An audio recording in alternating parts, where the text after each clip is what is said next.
Hello friends, नमस्कार। तो अपन देख रहे थे जनजाति, इंट्रोडक्शन देखा। उसके बाद सबसे ज्यादा जो जनसंख्या है जिस जनजाति की, वो मीना ट्राइब अपन ने देखी। अब नेक्स्ट अपन देखते हैं कौन सी, भील ट्राइब। ठीक है, अपन साइंटिफिक तरीके से चल रहे हैं। आधार क्या है उनका, पॉपुलेशन सेंसस में उनका क्या परसेंटेज है, क्या जनसंख्या, उस हिसाब से। मीना जनजाति के बाद भील राज्य की दूसरी सर्वाधिक बड़ी जनजाति है। पॉपुलेशन में जो सेकंड नंबर पे आती है, ट्राइबल पॉपुलेशन में सेकंड नंबर पे आती है राजस्थान में, that is Bhil tribe, Bhil जनजाति। ठीक है साहब। फिर अब सेकंड नंबर पे है तो सर इसमें इसकी कितनी है पॉपुलेशन, और वो परसेंटेज में क्या है ट्राइबल पॉपुलेशन की। राज्य में भीलों की कुल आबादी 41 लाख 41 लाख के लगभग है, जो कुल जनजाति का मतलब कुल जनजाति आबादी का 44.38 है ना, 44.38, 44.38, 44.38% है ना। ये परसेंटेज फिगर बहुत इंपॉर्टेंट है, 44.38, 44.48%। कहने का मतलब जो पूरी ट्राइबल पॉपुलेशन राजस्थान की, उसमें जो भील पॉपुलेशन, ट्राइबल पॉपुलेशन का परसेंटेज है दैट इज 44.38, 44.38। ठीक है।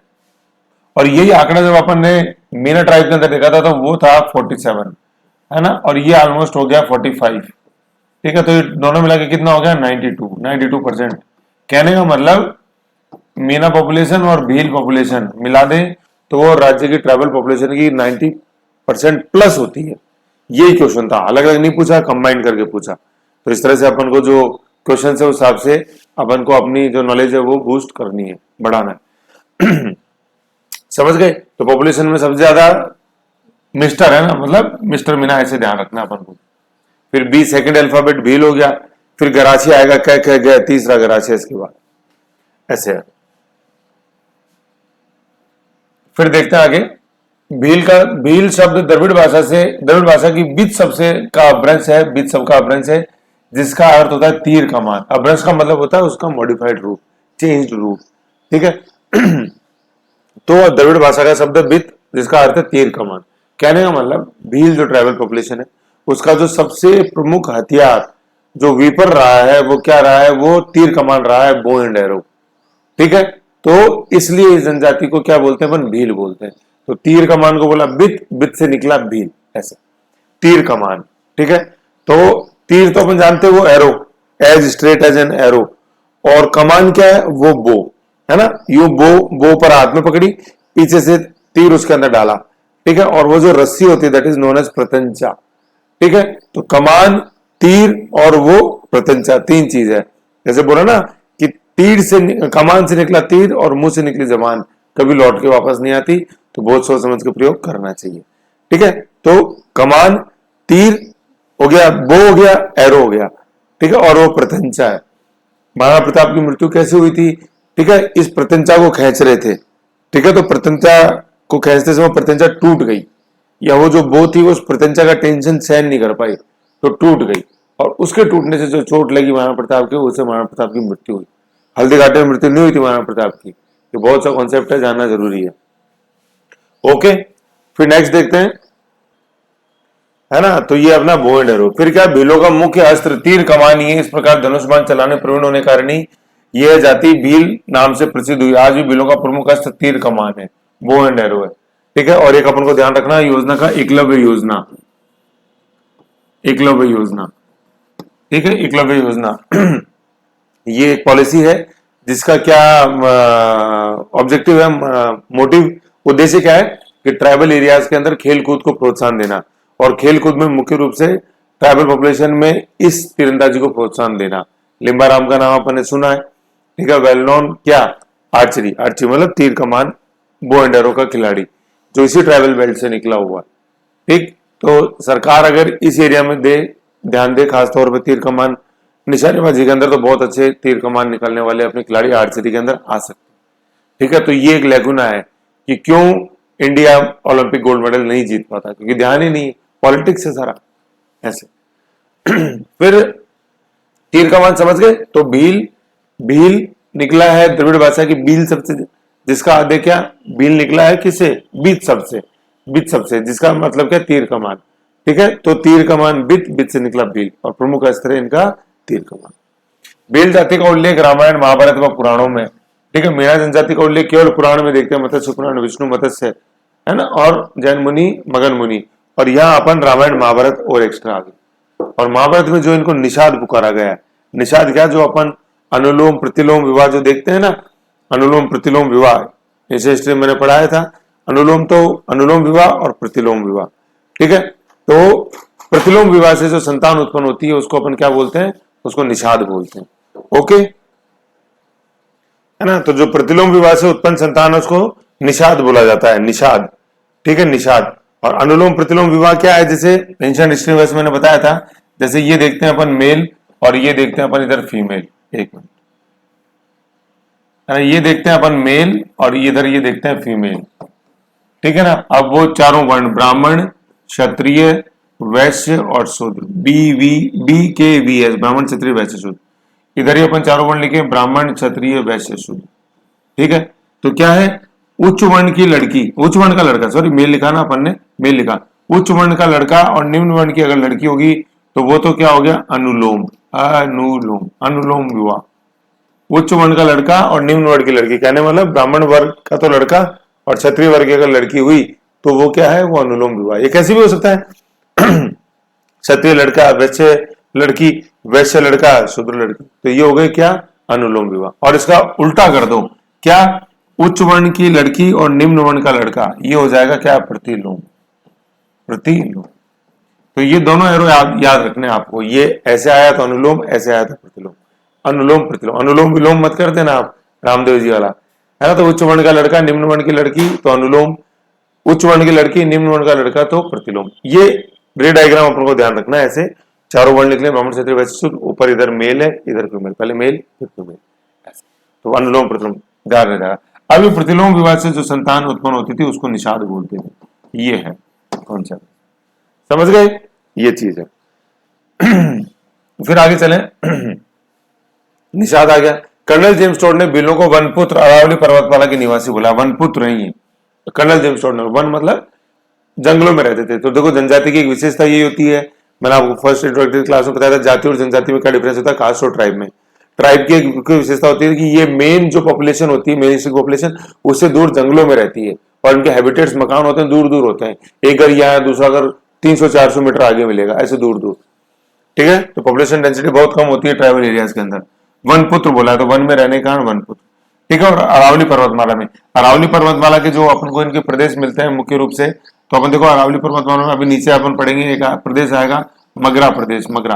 तो जो साउदर्न अपने उदयपुर है उसको अपन मगरा बोलते हैं, मगरा, ठीक है। एक अपन जैसे पढ़ेंगे वो आएगा भोमट, भोमट, भोमट, भोमट। तो ये जो अपने डूंगरपुर एंड बांसवाड़ा का जो क्षेत्र है उसको अपन भोमट बोलते हैं, डूंगरपुर एंड बांसवाड़ा का। एक बोराट भी आता है, बोराट, बोराट, ये बोराट क्या है, अपने जो नाथद्वारा वाला क्षेत्र है ये वहां है, नाथद्वारा। तो ये बोराट तो इतना ट्राइबल बहुल नहीं है, भोमट है ज्यादा। भोमट जो है ना, भोमट डूंगरपुर बांसवाड़ा का क्षेत्र वो ट्राइबल बहुल है। मगरा है साउदर्न साउदर्न उदयपुर जो है अपने वो मगरा है, ठीक है। और भोमट, भोमट पे ही एक है मेवल, मेवल, ठीक है ना, मेवल। तो मेवल भी ये डूंगरपुर एंड बांसवाड़ा वाला ही क्षेत्र है ये, ठीक है। मेवल तो क्या है, पठार है, और भोमट एक पर्वत श्रृंखला है, ठीक है। तो डूंगरपुर बांसवाड़ा जो पर्वत श्रृंखला मिलती है उसको अपन भोमट बोलते हैं, बोराट नहीं है, बोराट नाथद्वारा है, ठीक है। भोमट डूंगरपुर बांसवाड़ा, और यहाँ पे जो अपन को पठार मिलता है दैट इज मेवल पठार, मेवल है, मगरा है, मगरा भी पठार ही है जो साउदर्न उदयपुर के अंदर है, दक्षिण उदयपुर, और मेवल डूंगरपुर बांसवाड़ा, ठीक है। तो ये यूं जैसे मेवल नीचे अपन देखते हैं डूंगरपुर बांसवाड़ा, देन गिरवा है अपने उदयपुर के अंदर ही, फिर जो अपन और उसके उत्तर से उत्तर में जाते हैं तो अपन को मगरा मिलता है, ऐसे है ये, मतलब मेवल, गिरवा, मगरा ऐसे। और फिर और उत्तर में चल जाए नाथद्वारा तो वो क्या आ जाएगा, वो बोराट आ जाएगा। डूंगरपुर बांसवाड़ा में जो पर्वतीय क्षेत्र दैट इज भोमट। एक भाकर और है, भाकर क्या है, ये जो अपना पूर्वी जो सिरोही है, ठीक है, 56 की पहाड़ियां जैसे जो है, मैदान नहीं, 56 के मैदान नहीं, वो तो प्रताप 56 की पहाड़ियां, पूर्वी पूर्वी सिरोही, उसको अपन क्या बोलते हैं, भाकर की पहाड़ियां बोलते हैं। ये वैसे ज्योग्राफी का सेगमेंट है, राजस्थान ज्योग्राफी, फिर भी मैंने अभी मैप में बताया तो ऐसे इसको ध्यान रखो, आप मैप बना लो इसका ऐसे, ठीक है। ये है, आएंगे नीचे आगे, है ना। तो ये अरावली पर्वतमाला में जो मैंने आपको क्षेत्र बताया उनको ध्यान रखो। प्रसिद्ध लेखक रोने ने अपनी पुस्तक वाइल्ड ट्राइब्स ऑफ इंडिया, ये बहुत इंपॉर्टेंट किताब है, ठीक है, वाइल्ड ट्राइब्स ऑफ इंडिया, किसने लिखी किताब, रोने ने। है ना, रोना वो नहीं है विपिंग, रोने ने लिखी। में बिलों का मूल निवास क्या बताया, मारवाड़ बताया है, मारवाड़ जोधपुर नागौर। तो ध्यान रखो, वैसे अपन मारवाड़ प्रजामंडल जब या कृषक आंदोलन पढ़ते हैं तो वहां बिलों का आता है, तो इसलिए ये ध्यान रखना है अपन को। फिर क्या है, J.S. थॉमसन ने बिलों की बोली पर बीली व्याकरण नामक किताब लिखी, थॉमसन ने। मतलब सन जो है ना, सन उसने तो किताब लिखी और रोने ने, है ना, सन सन रोया, ऐसे याद रख लो, सन मतलब बेटा। तो सन ने तो किताब लिखी बीली व्याकरण, है ना, सन को व्याकरण पढ़ाई बीली व्याकरण। और रोने ने क्या लिखी, वाइल्ड ट्राइब्स ऑफ इंडिया। दोनों इंपॉर्टेंट है। रोने ने बताया क्या, मारवाड़ इनका मूल स्थान था। और टॉड ने क्या बताया कि वन वन पुत्र हैं, जंगलों में रहते हैं। और द्रविड़ भाषा की बित शब्द से निकला है ये, क्या, जिसका अर्थ होता है क्या, तीर कमान। तो छोटी छोटी बातें ये ध्यान रखनी है अपने को इसके अंदर। बिलों वाला टॉपिक इसीलिए इंपॉर्टेंट हो जाता है क्योंकि देखो इतने में कितना चीजें देख ली अपन ने, है कि नहीं। मेवल देखा, मगरा देखा, गिरवा देखा, भोमट देखा, भोराट देखा, भाकर देखा, ऐसे। इसलिए ये बिलों क्वेश्चन कंपेटिवली ज्यादा आते हैं क्योंकि काफी चीजें इसके अंदर कंबाइंड एक अपन मल्टी अप्रोच में पढ़ते हैं। फिर देखो महाराणा प्रताप की यशोगाथा बनाने में भील आदिवासियों का योगदान भुलाया नहीं जा सकता। ठीक है, भील जैसे उनके जो सबसे डोमिनेंट जो उनकी थी महाराणा प्रताप की आर्मी, उसमें सबसे डोमिनेंट जो रोल था वो भीलों का था, उसके बाद मुस्लिम्स का था, है ना। हरावल बोलते हैं अपन, हरावल सेना का अग्रभाग, हरावल हरावल, ठीक है ना, सेना का अग्रभाग। वो सारी की सारी भील पॉपुलेशन थी उसके अंदर, है ना। तो भील पॉपुलेशन बड़ी इंपॉर्टेंट है क्योंकि तीर कमान चलाने में इंपॉर्टेंट थे, उनका मुख्य अस्त्र था, अपन ने देखा विपन, ऐसे। फिर ब्रिटिशर्स ने भी इस कला को पहचाना और मेवाड़ भील कोर बनाई एमबीसी, है नहीं, जिसको कि अपन देखें 17 नवंबर 1913 जो अपन मानगढ़ धाम देखते हैं गोविंदगिरी का, उसके अंदर वो अंग्रेजों द्वारा जो प्रयोग में ली गई थी। भीलों भील भाई जो था, भील सैनिक ही अपने भील भाई को मार रहा था। मेवाड़ भील को और भील और गोविंदगिरी के नेतृत्व में जो हुआ अपने मानगढ़ आंदोलन 17 नवंबर 1913, उसमें एक भील ही मरने वाला था। मारने वाला भी भील ही था, मरने वाला भील ही था, बस जो ऑर्डर देने वाला था वो अंग्रेज अधिकारी था। पढ़ेंगे अभी आगे। ठीक है ना। तो ये अपने यशोगाथा बनाने भील आदिवासियों को बुलाया था। मेवाड़ राज्य की रक्षार्थ किए गए भीलों के इस त्याग स्वामी भक्ति के कारण ही मेवाड़ राज्य के राज्य चिन्ह में, मतलब जो मेवाड़ राज्य का राज्य चिन्ह है जिसे अपन कोट्स ऑफ आर्म बोलते हैं, एम्बलम ऑफ मेवाड़, जैसे अपना जो आज एम्बलम है वो अशोक स्तंभ है, तो एम्बलम ऑफ मेवाड़ में एक और राजपूत राजा और दूसरी ओर भील सेनापति का चित्र अंकित है ना। तो ये इनके इंपॉर्टेंस होने के कारण ये ऐसा है कि आज अपन मेवाड़ का जो राज्य चिन्ह देखते हैं उसमें एक और भील सैनिक है और दूसरी ओर राजपूत राजा है ना, जो महाराणा है वो। ठीक है, ये अपना ये एम्बलम है, मैं आपको थोड़ा जूम करके बताता हूँ, ये देखो ये, ठीक है, ये मेवाड़ का अपना एम्बलम है, ये देखो, ये दिखाई दे रही है इमेज, है ना। अब इसमें देखो ये जो है ना, ये भील है, ठीक है, ये भील ट्राइब, ठीक है, और ये राजपूत, ये राजपूत सेना के राजपूत राजा। और नीचे लिखा हुआ है कि जो धर्म की रक्षा करेगा करतार, मतलब ईश्वर भी उसी की रक्षा करेगा। ठीक है, जो राखे धर्म ते राखे करतार, जो धर्म की रक्षा करेगा वही उसी की रक्षा ईश्वर करेगा, करतार, करतार मतलब ईश्वर। ठीक है ना, धर्म का मतलब है कि प्रजा का भला, प्रजा का शोषण नहीं हो, वो धर्म से मतलब है। ठीक है ना, ये है मेवाड़ भील। और ये देख रहे हैं अपन, ये सूर्यवंशी है, ये ध्यान रखना अपन को, सूर्यवंशी। ठीक है, अभी अपन आगे देखेंगे तब आएगा, बताऊंगा, मेवाड़ की हिस्ट्री में बताएंगे।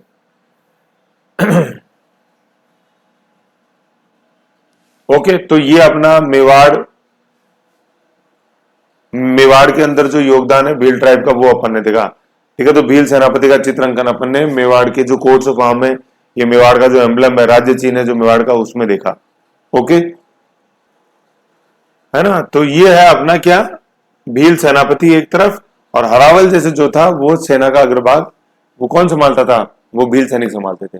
और जो सेना का जो सबसे प्रमुख व्यक्ति सेनापति जैसे जो रहा है महाराणा प्रताप का, उसका अपने जो भील सेनापति जो था, उस भील सेनापति जो था उसका नाम था पूंजा, है ना, पूंजा भील बोलते थे, पूंजा भील। ये तो देख लो अब आप, पूंजा भील, है ना। तो काफी इंपॉर्टेंट रोल है इनका हल्दी घाटी में भी, हल्दी घाटी के दौरान भी और बाद भी।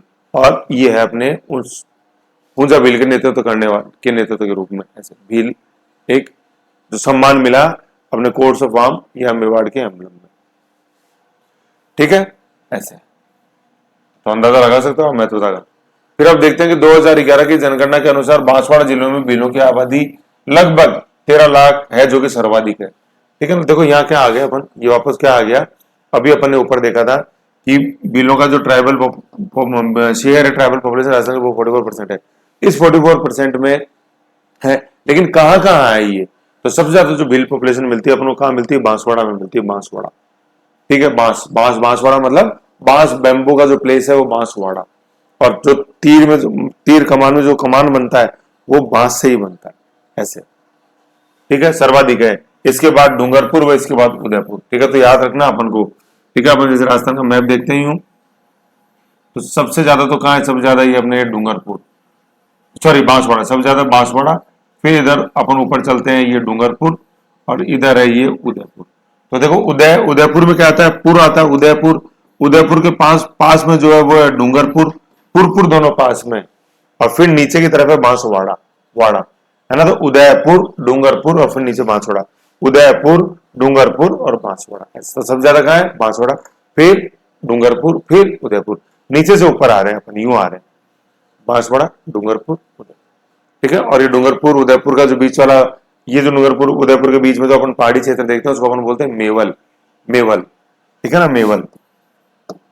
और जो पर्वत श्रृंखला अपन यहाँ पाते हैं उसको बोलते हैं अपन भूमट, है ना। राजसमंद में जो है नाथद्वारा की तरफ वो है बोराट। ठीक है, यू। अब आ गए अपन, ये आ गया ये। फिर अपन देखते हैं मेवाड़ का भील जनजाति बहुल क्षेत्र, है ना। मेवाड़, मेवाड़ का तो मतलब क्या होगा, चित्तौड़गढ़, प्रतापगढ़, उदयपुर, डूंगरपुर, बांसवाड़ा, सब मेवाड़ है। लेकिन वहां जो भौगोलिक, जैसे आपने देखा डूंगरपुर, सबसे पहले बांसवाड़ा, डूंगरपुर, उदयपुर, वो क्षेत्र का ज्योग्राफिकल नेम क्या क्या है, भूमट का पठार, डूंगरपुर, बांसवाड़ा, मैंने बताया था भूमटपुर, भूमट का पठार, डूंगरपुर, बांसवाड़ा। और यहाँ लिख लो इसके ब्रैकेट में, क्योंकि मिलते जुलते नाम है, बोराट, ये है नाथद्वारा। ठीक है, एक है भा से 3 है ना, बाकर। ठीक है, बाकर की पहाड़ी है, ये है पूर्वी सिरोही, पूर्वी सिरोही। ठीक है, ईस्टर्न, ईस्टर्न सिरोही। ठीक है, तो ये बोराट, बाकर और भूमट, ये 3 एक साथ चलते हैं। और मेवल है, मगरा है, मेवल डूंगरपुर बांसवाड़ा में जो पहाड़ी क्षेत्र है मेवल। और मगरा क्या है, अपने दक्षिणी जो उदयपुर है उसको बोलेंगे अपन मगरा, मगरा ही आ गया, मगरा दक्षिण उदयपुर। तो भूमट और मगरा क्षेत्र जो है ना, वो Bhil population dominant geographical area, ये ध्यान में रखना अपने को। ओके, ये हुआ। तो इसे देखो, इंट्रोडक्शन है पढ़ा, लेकिन इंट्रोडक्शन में भी कितनी इंपॉर्टेंट चीजें अपन भील ट्राइब के बारे में अपने, तीर कमान जाना, पॉपुलेशन शेयर 44%, सर्वाधिक बांसवाड़ा, देन डूंगरपुर, देन उदयपुर, तीर कमान। ठीक है, सन ने क्या, टोड ने बताया वनपुत्र, सन ने किताब लिखी भीली व्याकरण, और रोने ने लिखी क्या, वर्ल्ड ट्राइब्स ऑफ इंडिया। ठीक है, ऐसा होगा। और वर्ल्ड ट्राइब्स ऑफ इंडिया में उनका मूल स्थान बताया मारवाड़। और जनजाति बहुल जो एरिया ज्योग्राफी के हिसाब से वो अपन ने देखा, एक तो क्या भूमट और एक मगरा। ठीक है ना, मगरा, भूमट और मगरा। और मेवल भी लिख लो इसमें ना, मेवल, मेवल भी जोड़ लो, यह ना भूमट, मगरा और मेवल, मेवल, मेवल भी आएगा इसमें, है ना। डूंगरपुर बांसवाड़ा का पहाड़ी क्षेत्र, ऐसे है। ये तो था अपने बेसिक इंट्रोडक्शन, अपन ने देखा बेहतरीन तरीके से। अब अपन देखते हैं कुछ भीलों से संबंधित जो शब्दावली है उसके बारे में। ठीक है ना, ट्राइबल्स में जो सबसे ज्यादा क्वेश्चन आते हैं वो अपने भील पॉपुलेशन के आते हैं, इसलिए इसको अपन को आराम से धीरे धीरे देखना है चीजों को, जिससे अच्छा समझ में आएगा। सबसे पहले देखते हैं भील जनजाति में जो घर को बोलते हैं वो टापरा या कू बोलते हैं। नेक्स्ट, कू का जो समूह होता है उसे फला बोलते हैं, और फला का जो समूह होता है उसे पाल बोलते हैं, पाल। ओके, है ना। तो ये सीक्वेंस अपन को ध्यान रखना है। कू सिंपल घर है एक, तो कू का जो समूह है दैट इज फला, और फला का समूह है वो पाल। ठीक है, ऐसे देखना है अपन को। ठीक है, अब जैसे पाल है ना, माँ होता पाल, जैसे मैंने अपन डूंगरपुर पढ़ा था उसमें पढ़ा था मांडोरी पाल, अग्नि महत्वपूर्ण खनिज क्षेत्र है। ठीक है, मांडोरी पाल, ऐसे। तो देखो इसका ये कैसे बनेगा, कू का जो समूह है दैट इज, कू का जो समूह है वो है फला, फला, और फला का जो समूह है वो है पाल। ऐसे ध्यान रखना। देखो पहले ला है और फिर ल है, तो कू, फला और पाल। ठीक है, कू एक नॉर्मल घर है, घरों का समूह फला, है ना, जो गांव बन जाएगा, और गांव का समूह है वो पाल है। और गांव का जो एक मुखिया होता था, लोगों को नेता, उसे बोलते हैं गमेती, गमेती। ये वर्ड बहुत इंपॉर्टेंट, बहुत आता है एग्जाम में, ऑब्जेक्टिव क्वेश्चन में, गमेती। तो कू, फला, पाल, और जो फला का जो प्रमुख दैट इज गमेती, कुफलापाल, क्यों फला है ना, ये क्यों फलापाल ऐसे। तो घर टापरा को कु बोलेंगे, को का समूह फला है, फला का समूह पाल है। ग्राम पंचायत का जो मुखिया होता है उसे गमेती बोलते थे। ओके, ये है। फिर नेक्स्ट देखते हैं अपन वस्त्र, ठीक है ना, वस्त्र, वस्त्र पहने जाने वाले जो है वस्त्र, है ना, ये है। 2 महिलाओं के ये और 3 पुरुषों के। सबसे पहले लिखा हुआ कछाबू, ये वैसे मैंने ड्रेस कोड पढ़ाया था उसमें भी बताया था, यहाँ तो रिवीजन है। कछाबू, महिलाएं जो कमर से नीचे जो पहनती, जैसे स्कर्ट हो गया, घाघरा हो गया, उसे बोलेंगे कछाबू, ठीक है। तो महिलाएं जो कमर से नीचे पहनेंगे वो तो कछाबू, और पुरुष जो कमर से नीचे पहनेंगे उसे बोलते हैं खोयेतू, खोयेतू। तो क और ख याद रखो, महिलाओं का तो कमर से नीचे है क क्या कछाबू, और पुरुषों का जो कमर से नीचे है वो ख खोयेतू, ये रहा खोयेतू, ठीक है ना। तो कछाबू स्त्री द्वारा पहने वाला लंबा घाघरा। ओढ़नी जो सिर पे ओढ़ेंगे और पीछे कमर पे और आगे चेस्ट पे जो रहती है साइड में से, ठीक है। तो ओढ़नी, और ओढ़नी किस तरह की फेमस है, बताया तारा को पसंद है कैरी, तो तारा बात की ओढ़नी, कैरी से कैरी बात की ओढ़नी, ठीक है। और फिर ज्वार, ज्वार बात की मैंने बताई थी, और एक कटनी, अपने कटनी बताई थी, और कटकी, कटकी, ठीक है ना। तो कैसे ध्यान रखना है, तारा पसंद है कैरी, तो तारा बात की, कैरी बात की, ज्वार बात की ओढ़नी, और कटनी बात की, ऐसे ही है ना। कटकी, कटकी है ना, तो कछाबू हो गया, ओढ़नी, तारा बात हो गया, कैरी बात हो गया, कटकी हो गया, कटकी, कटरी, पावली, और एक ज्वार बात की ओढ़नी, ज्वार, ऐसे ध्यान देना है। तो ये ओढ़नी, तारा बात की ओढ़नी बहुत इंपॉर्टेंट है ना। ड्रेस कोड में बिल्कुल ढंग से बताया आपको, बिल्कुल रुक रुक के तसल्ली से। फिर पात्या क्या है, जो पात्या जो सिर पे जो पगड़ी पहनते हैं, सफेद पगड़ी, भील समुदाय उसको पात्या बोलते हैं। पुरुष, पुरुष है ना पात्या, पुरुष जो धोती पहनेगा कमर से खोयतू, कैसे कछाबू महिला कमर से नीचे घाघरा कछाबू, और पुरुष जो कमर से नीचे धोती पहनेगा दैट इज खोयेतू। जो तंग धोती उसे ढेपड़ा बोलेंगे। तंग धोती क्या, बिल्कुल टाइट फिट, भाई एक तो लूज लूज है वो तो खोयतू, बिल्कुल टाइट फिट है। खास तौर पे जो कहीं युद्ध करने जा रहे हैं उस समय जो टाइट पहनी वो, ऐसे युद्ध में खेती के समय वो ढेपड़ा, ये ढेपड़ा, ठीक है। ये बस अपन को वस्त्र के रूप के अंदर याद रखना है, बहुत इंपॉर्टेंट है, बहुत आते हैं। फिर है विवाह, विवाह संबंधी इनसे कुछ अपन बातें देखते हैं, विवाह संबंधी, ठीक है ना, विवाह संबंधी।